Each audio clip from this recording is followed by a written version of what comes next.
ternyata yang mendapatkan sesuatu lagi. Dari kalimat yang sangat luar biasa, sebaik-baiknya manusia adalah yang bermanfaat buat Bermanfaat bagi sesama. orang lain. Iya.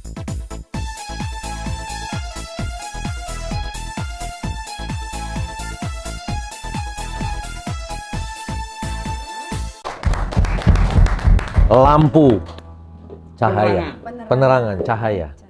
Cahaya itu kan sesuatu hal yang Ternyata sangat dibutuhkan ya. iya, Tapi kan Bang. efeknya kemana-mana. Cahaya Dalam hati. kehidupan. Gitu. Kalau hatinya udah redup, aduh, sedih. Curhat terus Terus ini. ya, Colong. melihat kita bercahaya nggak tapi ngomong-ngomong nih? Oh, cahaya dong. Cahaya. Cahaya. Sama kalau malam hari, Ya. malam hari itu yang namanya anak saya perempuan itu bercahaya sekali. Wah, saya bilang ini dapat dari teleponan. Ternyata dia lagi buka HP. Gitu. Kena sinar HP ya jadinya ya gitu. Sor gitu kita keterang. Sor. Kirain karena dapat dari teleponan. Insya Allah tuh nanti juga ada pastinya. Nah, oh jadi selama ini kesibukannya itu tadi yang udah dijelaskan ya segitu panjang. Itu satu. Ya. Itu udah sangat menginspirasi. Menginspirasi Baru satu banget ternyata itu ya. satu. Itu satu. Baru satu. Oh. Yang Baru satu itu lainnya? ke daerah. Ya. Nah, ini yang duanya nih yang sekarang saya rutin ya. Yang kegiatan. Karena akhirnya ketika saya menerangi ke pelosok-pelosok, jiwa saya agak luluh yang tadinya memang keras karena anak jalanan, sebagainya agak luluh. Memang semakin usia semakin Bertambah. Menipis. Oh, itu Mengkerucut. semakin mengerucutkan, Iya. semakin Iya. mendekati Tuhan. Betul. Nah, di sini saya melihat pendekatan dan saya sangat meyakini ada suatu karya dari Allah Subhanahu wa taala yaitu berupa Quran dan berupa menurut saya ya itu adalah tanda cinta Allah buat manusia, buat Islam. Tapi ketika saya melihat data di Google lagi republika.co.id, ternyata umat muslim di Indonesia ya, dari 100% itu 65% itu buta huruf Al-Quran. Buta huruf Al-Quran, Masya. Nah, sering kali saya mendengar dari orang-orang penceramah, 1 huruf 10 kebaikan, nanti Al-Quran memberikan syafaat, memberikan penerangan di alam kubur. Saya pikir ini ada masalah, termasuk saya yang nggak bisa baca kan. Betul kan? Iya. Ini problem gitu, ini gimana nih caranya?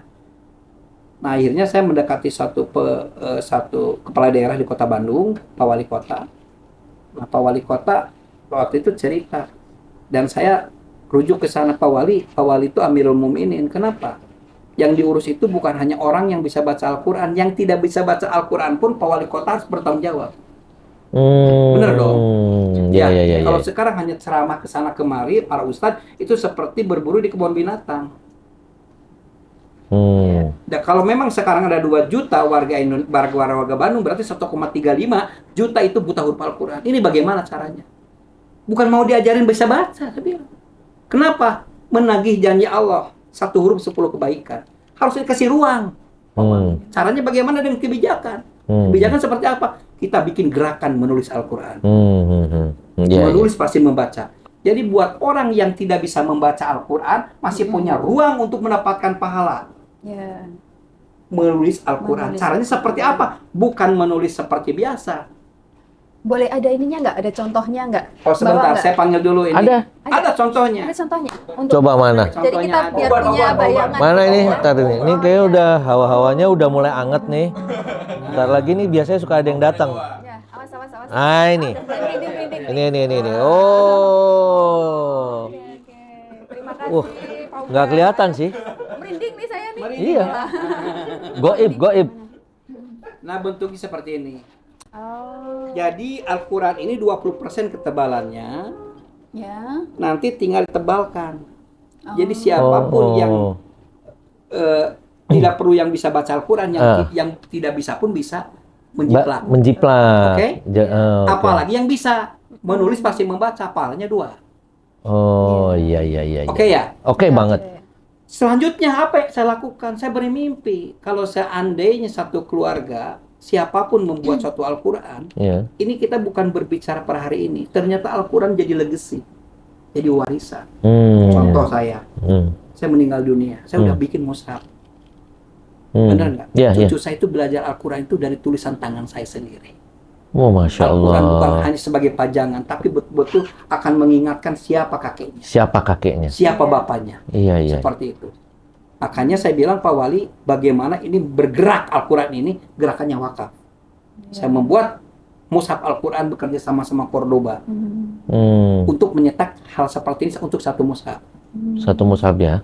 Akhirnya saya membuat suatu strategi yaitu hipnoterapi, ada intronya buat masyarakat yang memang mau mengerjakan ini. Karena kalau hanya dikasih seperti ini nggak akan dikerjakan. Ini barang apa? Bagaimana? Iya, iya. Ini harus ada satu skenario yang memang bisa menjatuhkan mental dia di bawah alam sadar dia bahwa ini mereka membutuhkan ini. Yang merasa membutuhkan ini. Iya, iya, iya. Akhirnya saya bikin seperti itu. Ke tiap sekolah dia termehek-mehek, nangis sebagainya. Akhirnya mereka punya keinginan untuk membuat seperti ini. Namanya gerakan menulis Al-Quran. Gelisan. Misalnya, Disingkatin. Mas mau buat, banyak bertanya, Pak Ujang beli? Nggak boleh. Al-Quran itu terlalu murah untuk diperjualbelikan. Caranya seperti apa? Ada satu amalan. Nih kasih tahu Mas saya. Saya sudah seperti Ustadz nih. Ya, ada satu amalan kalau kita memang sayang kepada orang tua yang sudah meninggal dunia, kalau mendoakan itu belum tentu diterima. Kenapa? Karena ikhlas atau tidaknya, khusyuk dan tidaknya. Tapi ini dijamin oleh Allah dan Rasulullah. Ada suatu amalan kalau kita memang mau berbuat baik untuk orang tua yang sudah meninggal dunia, berwakaflah atas nama ibu dan bapak yang sudah meninggal dunia. Jadi nanti program ini Mas wakaf ke saya, ibu juga wakaf ke saya, tapi kan ingin mendapatkan ya, punya Mas dikerjakan sama ibu, punya ibu dikerjakan sama Mas. Jadi punya dua. Betul nggak? Berwakaf pahalanya, menulis pun punya pahala. Ini yang dinamakan dengan multi level pahala. Multi level pahala. Lebih jelas hasilnya. Pilihan ya? Pilihan. Iya, brilian banget. Wah, jadi dengan dua inilah yang sekarang lagi digeluti ya, gitu ya. Jadi dari mulai lampu, penerangan tadi, dan menerangi hati. Ya, karena ini menerangikan cahaya. Betul. Ini cahaya hati ya. Cahaya hati nih, gitu. Cahaya yang harfiah itu adalah lampu. Nah, ini cahaya yang batin, gitu. Semoga, insya Allah ya. Amin. Pasti ini sahabat yang ngobrol terinspirasi ya. Kalau ini yakin terinspirasi. Inspirasi semuanya banget. Dari yang tadi 5, yang lampu ya, kemudian gelisan gitu. Jadi temuan-temuannya beliau betul, gitu kan, betul. sangat menginspirasi. Dan boleh tahu untuk yang sudah menjalankan program gelisan ini, rata-rata merasakan manfaatnya apa saja itu? Jadi dua. Ketika saya mengumpulkan orang-orang yang hadir ikut program gelisan, ada dua kelompok. Satu adalah orang yang memang potensial wakaf. Contoh ada ibu-ibu menteri, para pengusaha, mereka kesibukannya sulit. Karena kata saya bilang begini, yang masuk surga itu tiketnya berbeda-beda. Pengusaha akan masuk surga dengan sedekahnya dan wakafnya. Ustadz, guru masuk surga karena ilmunya. Orang yang berpuasa karena tanda tangannya. Gitu kan ya, kekuasaannya. Makanya ketika saya kumpulkan di sini adalah ibu-ibu yang memang potensial wakaf, saya buka wakaf silakan. Sehingga terkumpullah wakaf ini. Dari situ harus tersalurkan sama saya. Dicarilah orang yang memang penerima manfaat. Yang pertama kali adalah anak-anak difabel dan yang autis. Satu lagi, keduanya adalah orang-orang yang thalassemia. Thalassemia itu orang-orang kanker darah. Kanker darah. Ya, yang sudah kata dokter itu potensi kesembuhannya bukan untuk sembuh tapi mempertahankan hidup. Biaya sebulannya itu 15 sampai 12 juta sampai 15 juta per bulan, sudah miskin seperti itu. Nah, diberikan suatu terapi yaitu menulis Al-Quran seperti ini. Ternyata dahsyat. Makanya saya selalu menggalang siapapun yang mau berwakaf untuk saya salurkan ke mereka. Setuju. Oke? Untuk sebagai terapi. Ada juga untuk para pesantren yang memang yatim piatu yang memang tidak punya. Akhirnya mereka punya kebijakan.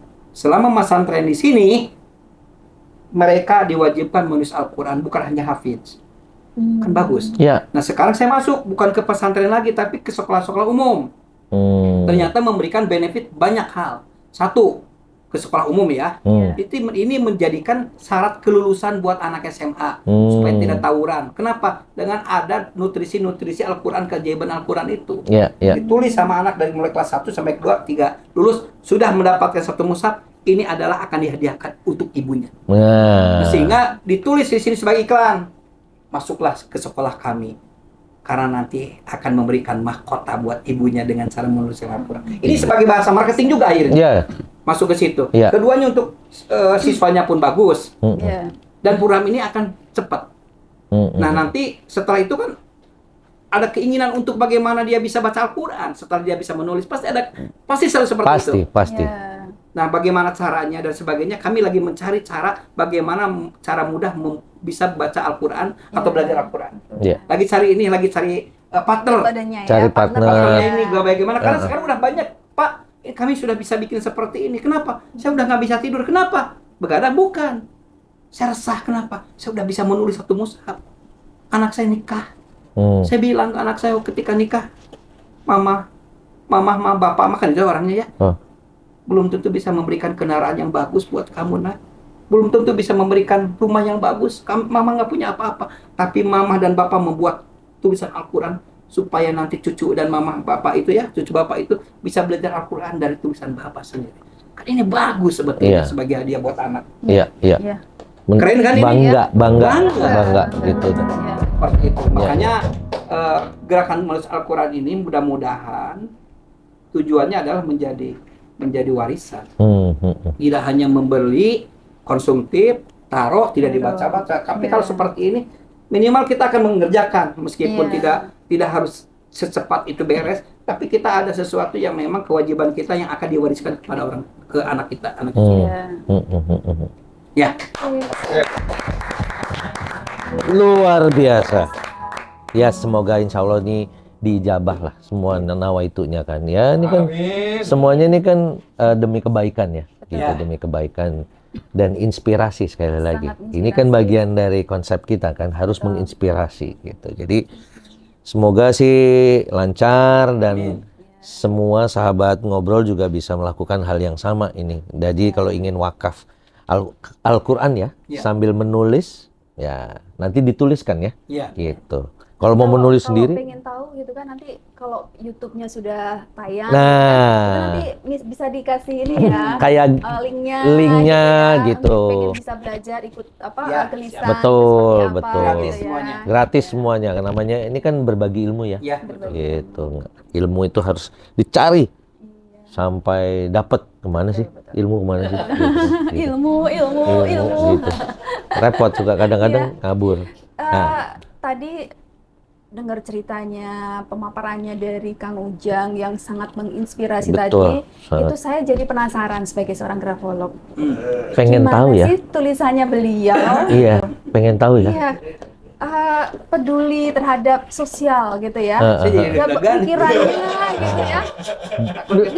Itu kan api. Nah, dia di sini nih jatuh ini. Apakah api ini nantak kunjung padan? Nah, gimana? Suruh nulis di mana? Kita suruh saja. Au. Gila, Tarzannya udah tua loh, kasihan. Sampai ubanan. Thank you, Pak Uban. Kang Ujang nulis di kertas yang kami siapkan ini, boleh isinya apa saja. Nulisnya sebanyak-banyaknya deh. Iya. Nanti kalau udah selesai menulis, tanda tangan, terus tulis nama lengkapnya ya. Yes. Ya. Ngomong-ngomong tadi kan disampaikan sama Kang Ujang itu kalau gelisan ini kan ada polanya, ini sudah ada ya Al-Qur'annya ya, gitu kan, huruf-hurufnya gitu, terus ketebalannya kan 20% ya kan? Ketebalan 20%, kemudian dijadikan menjadi 100%. Nah, itu kan ketika menulis itu kan kayak menebalkan gitu ya. Menebalkan. Ini kalau misalnya kita hubungkan dengan grafologi, kita sambil menunggu Kang Ujang tulis ya, gitu kita ngobrol dulu. Ini sebenarnya selaras juga sih dengan grafoterapi. Kalau dalam grafologi itu ada namanya grafoterapi. Grafoterapi ya. Jadi ketika menulis seperti ini kan walaupun sudah ada polanya, ketika menebalkan, proses menebalkan itu kan membutuhkan fokus. Ya. Pelan-pelan hurufnya ini kan panjang gitu kan, terus pola-polanya ini ada semuanya gitu ya. Itu ketika mengerjakan itu kan kita otomatis ada yang memang dilakukan dengan melambat, ada yang cepat, Ya kan itu ada. Jadi berbalik. ritmenya itu kan kita kan ritme. ada ya, ada Ya. ritmenya.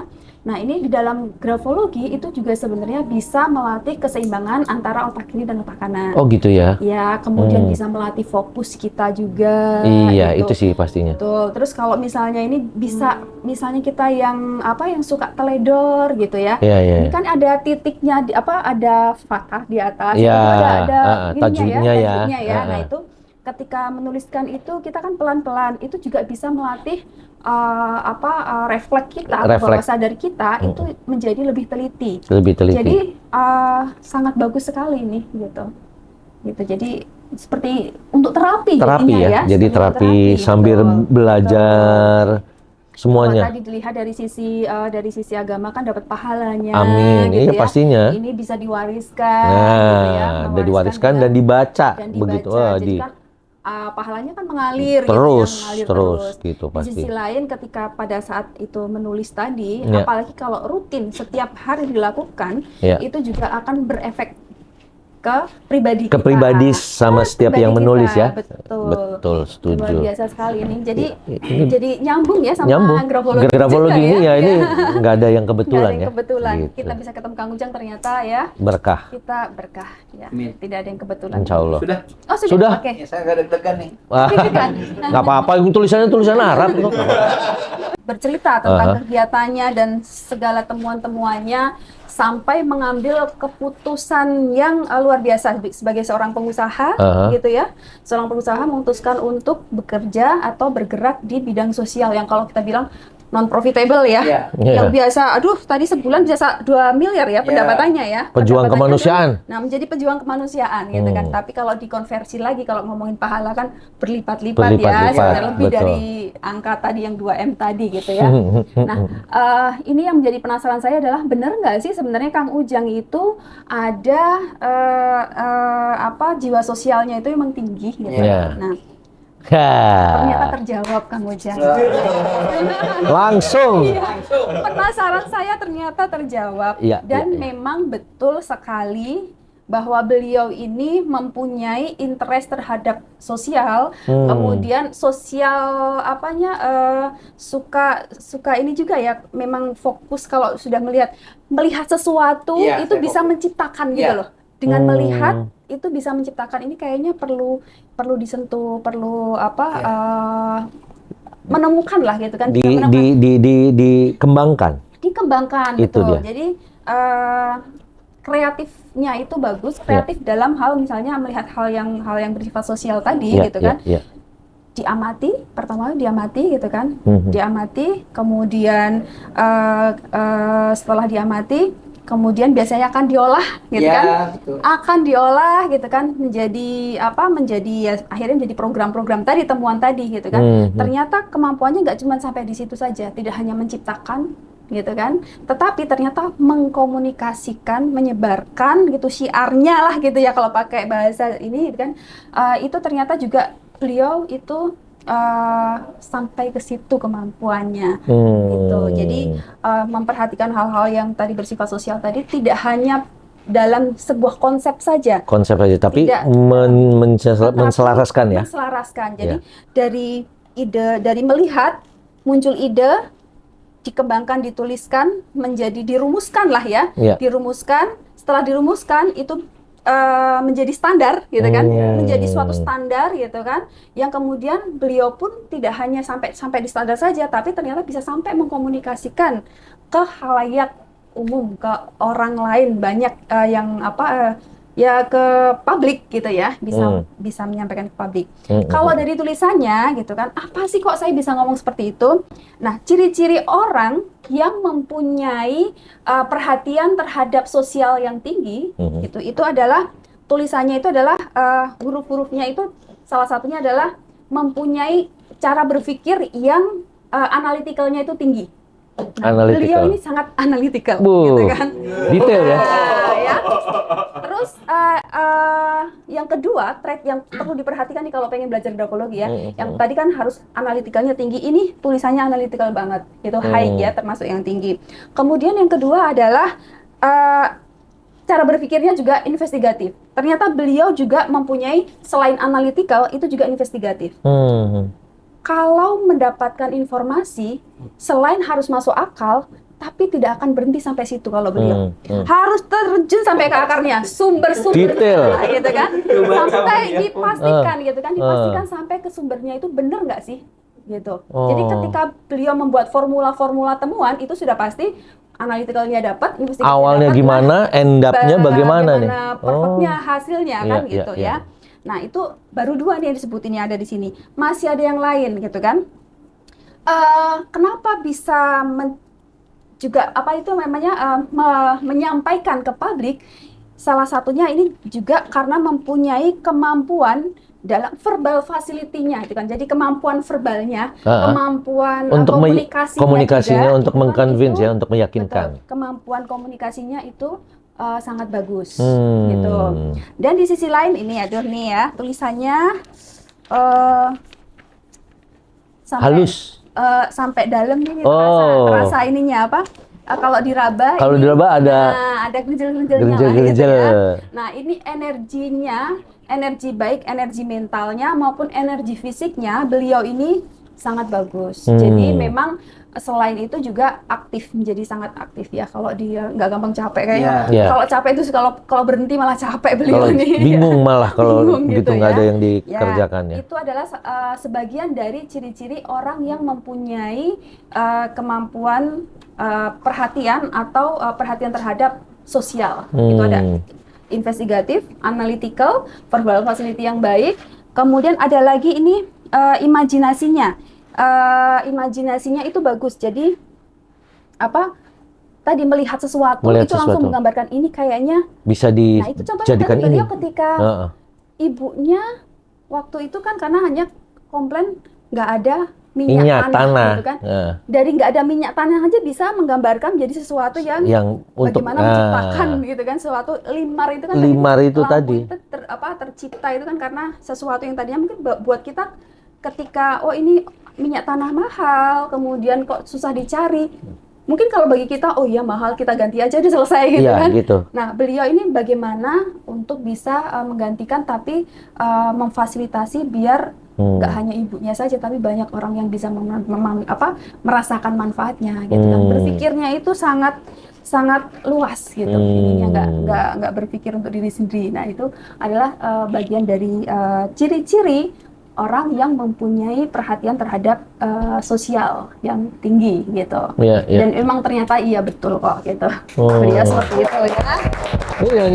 Maluin saya. Golongan darahnya O nih. Tapi boleh nih kan, ini 2023 sebentar lagi kalau misalnya saya mau nyalonin ini karena ternyata determinasi suksesnya juga tinggi beliau. Ya? Kalau sudah mempunyai keinginan, sudah mempunyai cita-cita, kalau belum dilaksanakan, belum sampai kepentok itu belum berhenti. Nah, pasti akan ngejar terus gitu kan. Sampai mana sih limitnya kan gitu. Jadi akan dikejar. Terus komunikasi yang baik juga. Nah, ini kayaknya kalau saya misalnya nih mencalonkan nanti yang jadi the next presiden siapa gitu ya. Kayaknya cocok jadi menteri komunikasi nih ya. Kominfo jangan lupa Kominfo. Menteri komunikasi, menteri sosial boleh deh nih gitu kan, beliau nih gitu kan. Mantap. Gitu, mudah-mudahan didengar sama the next presiden nih. Iya dong. Semua inilah. Pejabat-pejabat. Gitu. Ya, gambarannya seperti itu yang dari tulisan tangan beliau. Karena terlalu banyak kalau misalnya disampaikan, banyak sekali sebenarnya yang ingin disampaikan, tapi nanti kalau ini durasi gitu kan. Durasi. Nanti kita buka puasanya jam berapa? Nah, itu dia. Bikin part 2 ya. Gitu. Iya, seperti itu sih. Itu mengenai kelebihan dan ininya ya, kreasi dari Kang Ujang ya. Tapi kalau misalkan revisi-revisinya apa sih, ada nggak sih? Revisi-revisinya ini yang menjadi harus poin-poin yang harus misalnya apa ya gitu yang mesti perbaiki gitu ya. Gitu. Yang mesti diperbaiki, memperhatikan diri sendiri kayaknya. Nah, itu dia. Iya. Tipikalnya kan kita berjuang gitu, pokoknya everybody happy, tapi kita kan itu juga harus dipikirkan. Jadi, kan. banyak memikirkan orang lain, dan kalau mempunyai target kan juga tinggi-tinggi juga, gitu kan, tidak pernah yang setengah-setengah, gitu. Mungkin yang perlu diperhatikan adalah memperhatikan diri sendiri aja, gitu ya. Khususnya kesehatan, gitu. Kan, gitu. Jadi karena terlalu banyak memperhatikan orang lain, kadang mengabaikan fisik kebutuhan sendiri, gitu. Kebutuhan internal. Gitu. Ya itu aja berarti kan koreksinya. Iya. Gitu. Duh, plong. Kebuka ini. Enggak, itu di part 2 itu yang itu nanti restricted.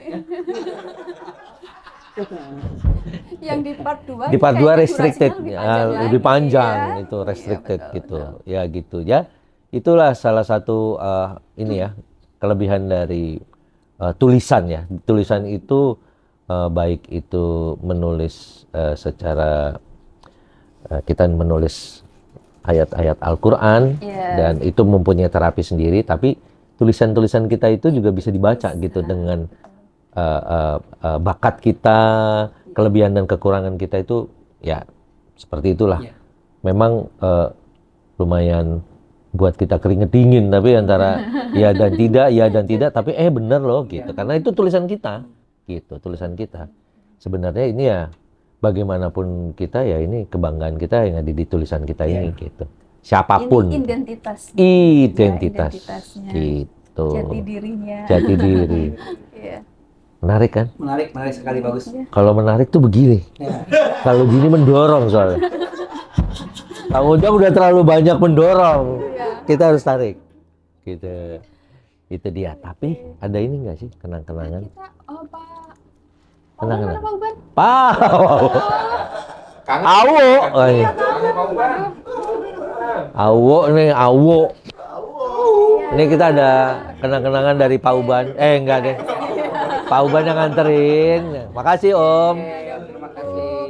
Ini grafologi supaya bisa dipelajari agar bisa menyalakan cahaya kepada halayak yang 300.000 dan segala macam tadi gitu. Jadi ada informasi baru lagi tentang grafologi. Gitu. Oke, terima kasih. Siap, gitu. Oke. Itulah dia.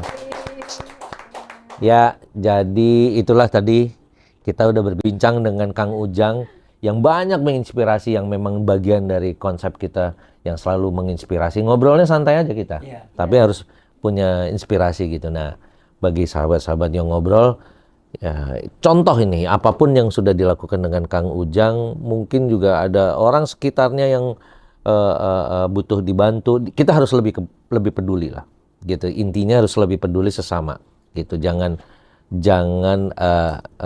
terlalu ego terhadap diri kita sendiri.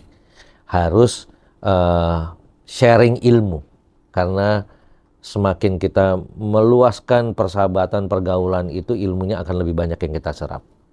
Jadi jangan lupa tonton terus Yo Ngobrol bersama RJ, ngobrol santai yang menginspirasi.